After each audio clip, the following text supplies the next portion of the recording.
Huh. Hello there, good people. Hi, I'm Jason with Greencatcher Agroforestry. Pecan trees, like this big one behind me, are part of my overall food forest design. This is the canopy layer, the pecan trees.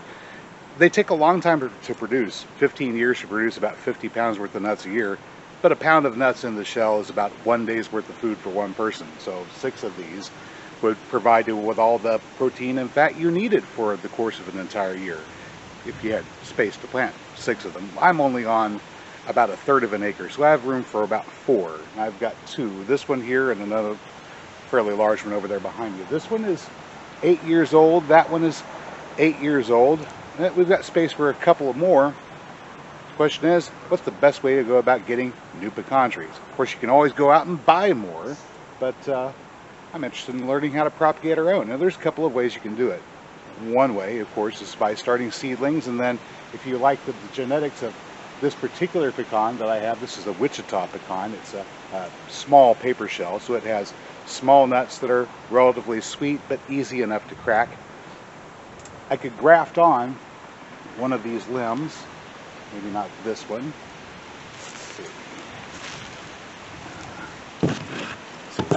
One of these bits onto one of those seedlings that I've started, and the grafted portion will continue to grow up and it will produce nuts just like the ones that come off of this tree already. The other way, if I can get it to work, is to produce cuttings. Let me show you my progress in that area.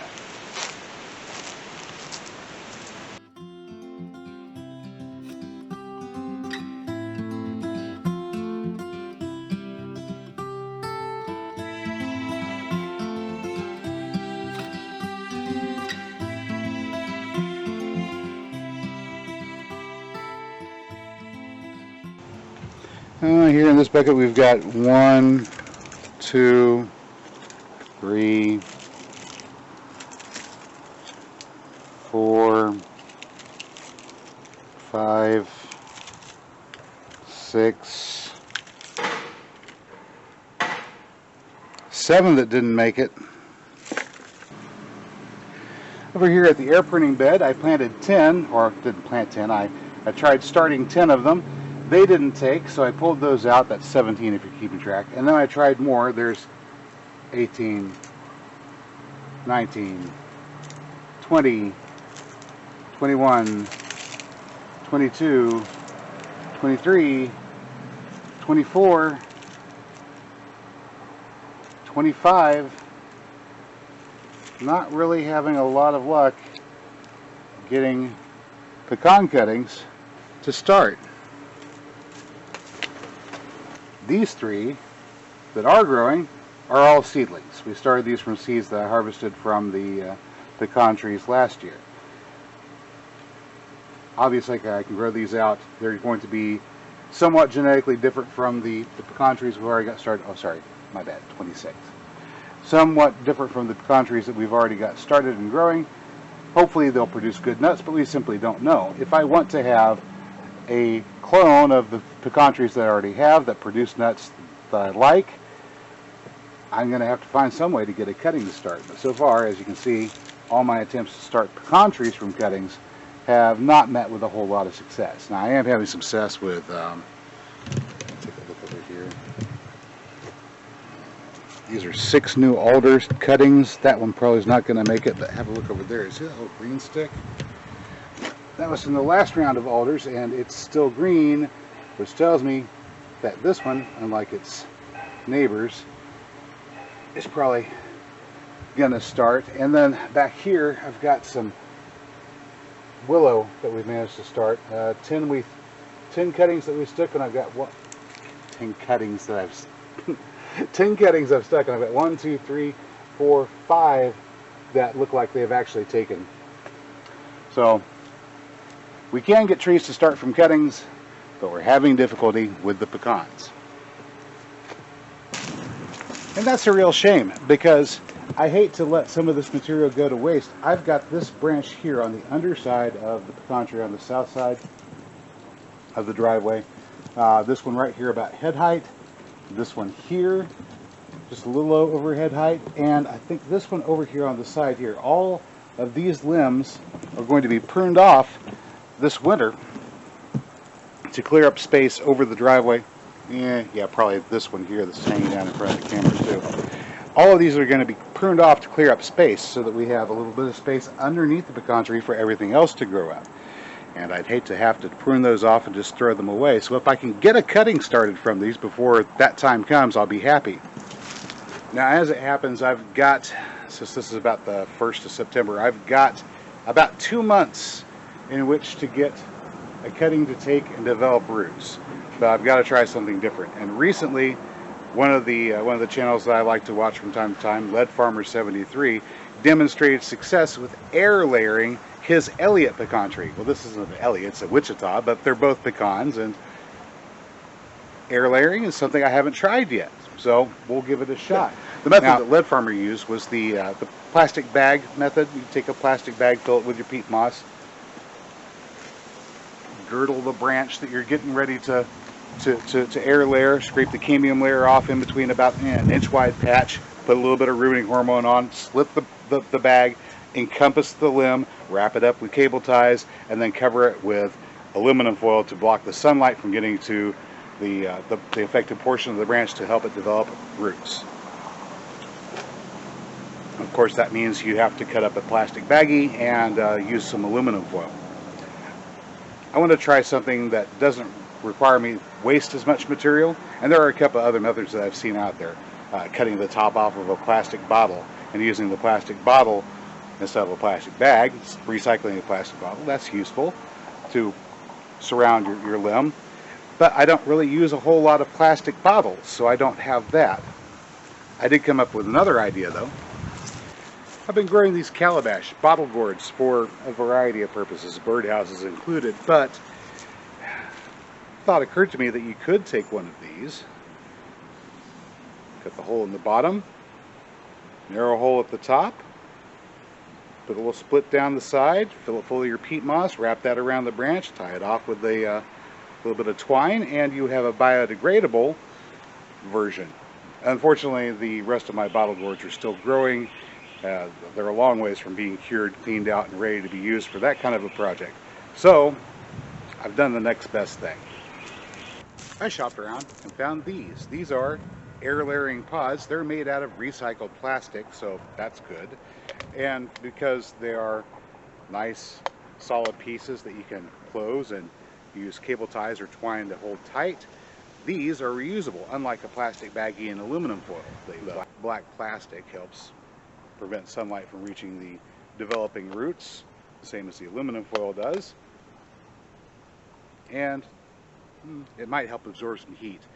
Heat to the area that's supposed to be generating roots is said to be helpful, although right now we're having temperatures in the upper 90s to 100s.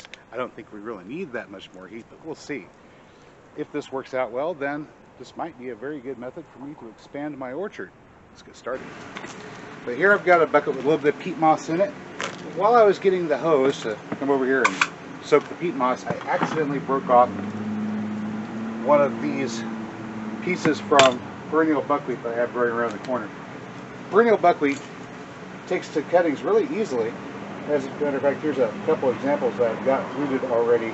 I'll need to go transplant those out somewhere in the yard. But seeing as we've got this potential propagation material here, I thought we may as well take a crack at starting some more cuttings. Let's try that there. I don't know if this one's taken out, but we'll give it a shot.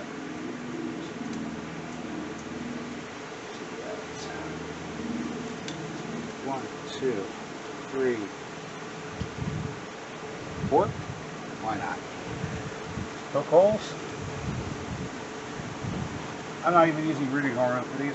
Just poke the holes, run them on down, get them pretty deep in the potty medium. This is all peat moss and perlite over here in the air pretty bad.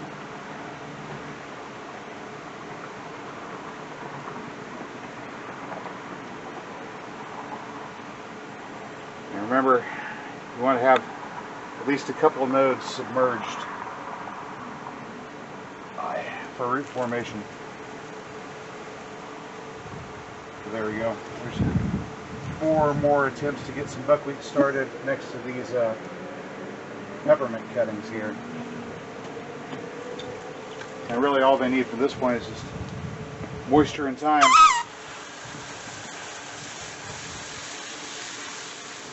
Okay, so this is one of the limbs that I'm planning on pruning off this winter, and let's see some good possibilities. Maybe getting a start. See right here, this little bit.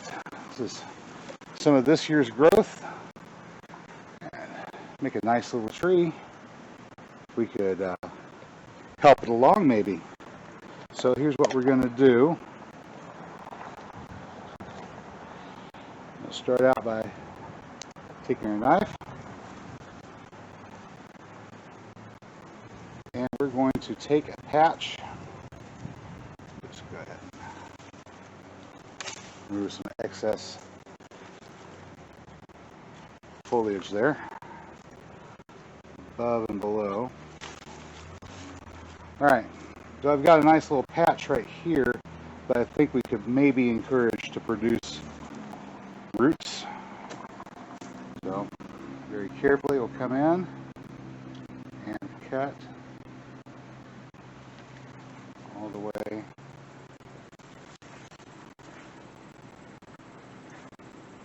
around.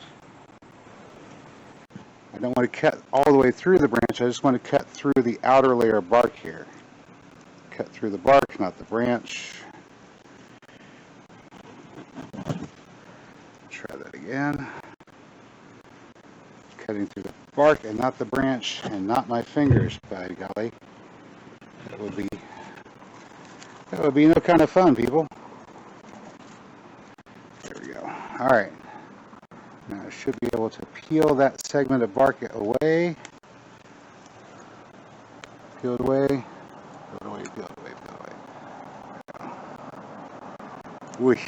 Doesn't want to slip. Alright. And make sure we get all of that good and bare. Make sure there's no living cambium on the inside there, and I don't see any. Good. Alright, so there we go. We've got a little bald patch right there. Next I'm going to come over here and take our pod. And I've got a nice good soupy mix of peat moss here. We'll go ahead and take that and stuff it into the pod. Nice and moist. Nice and moist.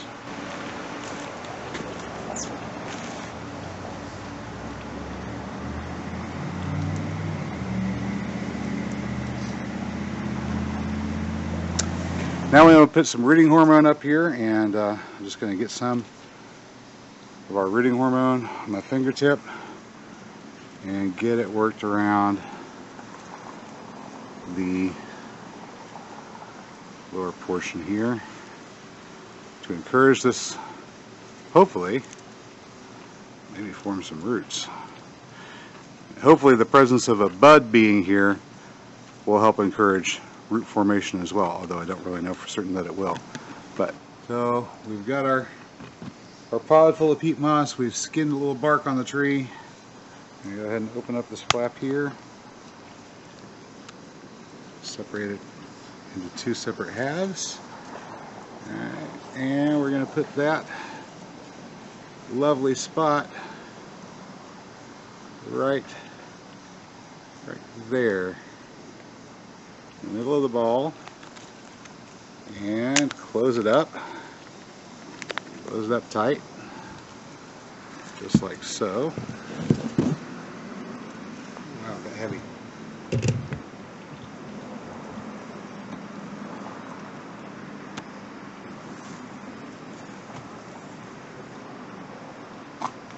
And to keep it closed, we'd use a bread tie, cable tie, baling wire, baling twine, whatever I happen to have handy. It came with these little cable ties, so I'm going to go ahead and use them. There we go.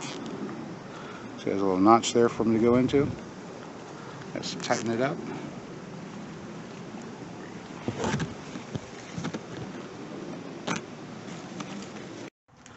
Okay folks, there we go. There is our first attempt to air layer a pecan tree using the reusable, recycled, black plastic air layering pods. I purchased these off of Amazon. You can get them for around $1 a piece, and we'll see how well they work. They do appear to be quite sturdy and capable of doing the job. So far I like them. We'll see how well the pecan tree likes them, and we'll update you on that later. Well, all right, there you go, good people. That's it. This is air layering using this particular product, the little plastic pods, and that's all I've got for you today. Hey, if you found this video informative or entertaining, you know what to do. I will catch you next time.